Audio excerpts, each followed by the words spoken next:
अस्सलाम वालेकुम। पाकिस्तान के साफियों ने एक तूफान बर्पा किया हुआ है इंडिया के खिलाफ। उन्होंने एक मतलब वो अपने स्टोरीज क्रिएट कर रहे हैं और उस पर जर्नलिस्ट भी हैं, यूट्यूबर सब लगे हुए हैं कि जी इंडिया तो डूब गया, इंडिया तो यूं हो गया, इंडियन क्रिकेट यूं होगी। एजाज वसीम बाकरी, सनाउल्लाह और ख़ासकर ये बैठ के बातें कर रहे हैं। और बाकी नॉर्मल वीलॉगर टाइप के हैं, वो फीमेल वगैरह हैं, उनको छोड़ें। उनके क्या बात, उनके तो उनकी क्या बात करें, उनकी क्रेडिबिलिटी इस काबिल नहीं है जो उनकी बात की जाए। तो वो बातें कर रहे हैं। मैंने वाइट थंबनेल किया था, वो कंटेंट किया था, उस पर वीडियो की थी कि वो बेवकूफ़ो वो प्रिपरेशन कर रहे हैं उस टूर्नामेंट की जो अगले साल साउथ अफ्रीका में होना है, और वो है वनडे का वर्ल्ड कप। T20 तो 2 साल से भी ज़्यादा के बाद होगा। तो वो ऑलरेडी क्या ज़रूरत है उनको कि वो उस फॉर्मेट की जिसका वर्ल्ड कप बाद में 2 साल से ज़्यादा टाइम है, उसमें अगर सीरीज वो जीत नहीं भी सकें तो उसको डिस्कस किया जाए। अगर ये सीरीज इंग्लैंड में हुई, इंग्लैंड जीता, यही सीरीज इंडिया में होती, इंडिया यही रिजल्ट आपको मिल जाता। तो उसमें कोई ख़ास बात थोड़ी थी। असल में अब ओडीआई उनकी सीरीज शुरू हुई है, वर्ल्ड कप है ओडीआई का, उसमें उनकी कैसी प्रिपरेशन होगी पता। वही गौतम गंभीर कोच है। वो पाकिस्तानी साफी भी, इंडियन मीडिया भी चिल्लाने लग गया, पता नहीं क्या हो गया, पता नहीं क्या हो गया। तो इंडिया क्या मैच नहीं आ सकता? इंडिया किसी से बायलेटर सीरीज नहीं आ सकता क्या? इन तमाम प्लेयर्स की मौजूदगी में WTC का जब ये कोच नहीं था तो WTC का फाइनल नहीं आ रहा इंडिया, इंडिया वर्ल्ड कप नहीं आ रहा उसमें ऑस्ट्रेलिया के खिलाफ। ये कोच चेंज होने के बाद अगर हारा तो क्या बर्पा हो गया? वो अपनी मर्जी, भाई जहां जाओ, जो जिसकी जहां एडजस्टमेंट हो रही है वहां वो कर रहा है। मतलब उसके पास क्रेडिट भी तो देखो ना, 26 ट्रॉफी भी जीता, एशिया कप भी जीता, वर्ल्ड कप भी जीता। ये भी तो क्रेडिट उसको दो। जहां पे उसकी नाकामियों का तस्करा कर रहे हो, उसकी बैड पॉलिटिक्स का कर रहे हो, तो ये भी तो देखो कि जहां जहां जहां बात यह है कि उनका कॉम्बिनेशन सही नहीं था। कॉम्बिनेशन भी आप बात कर सकते हो, कॉम्बिनेशन क्यों सही नहीं था? कॉम्बिनेशन सही नहीं था कि हार्दिक पांड्या के बगैर उनका कॉम्बिनेशन इस मतलब डिस्टर्ब होता है। बुमराह उनका मेन बॉलर है, उनके पास पेस बॉलर है ही नहीं। तो और एक दो आए हैं, विराट कोहली और वो अपना ये दूसरा रोहित शर्मा। गिल आया है, गिल ने इम्पैक्ट दिखा दिया है। अय्यर है, बाकी जो भी उनके प्लेयर हैं। तो पाकिस्तान के जो लोग हैं ना, साफ़ी खासकर जो ये प्रोग्राम करते हैं सोशल मीडिया पे, ये बेवकूफ़ हैं।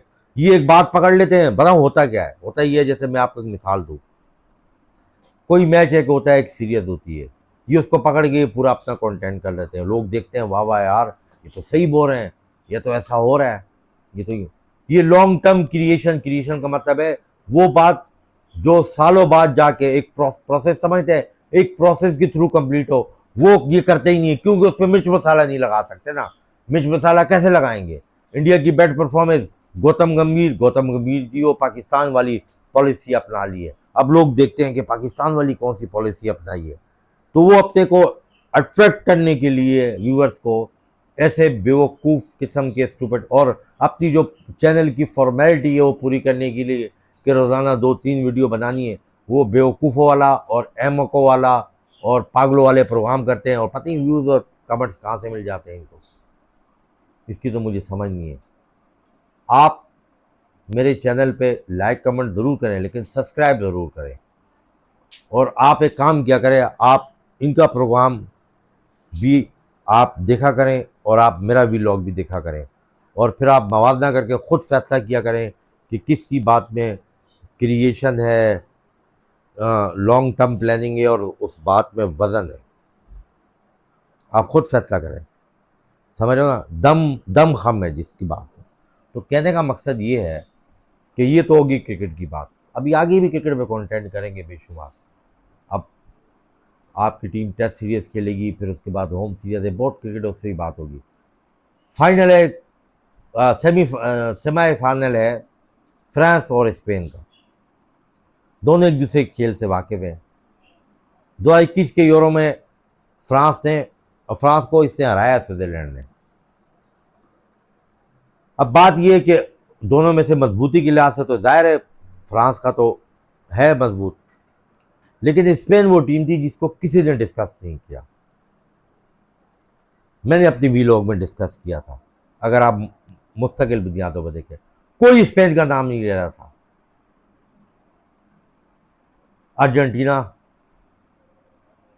फ्रांस का भी काफियों ने लिया है, इंग्लैंड का भी लिया है, पुर्तगाल का भी ले रहे थे,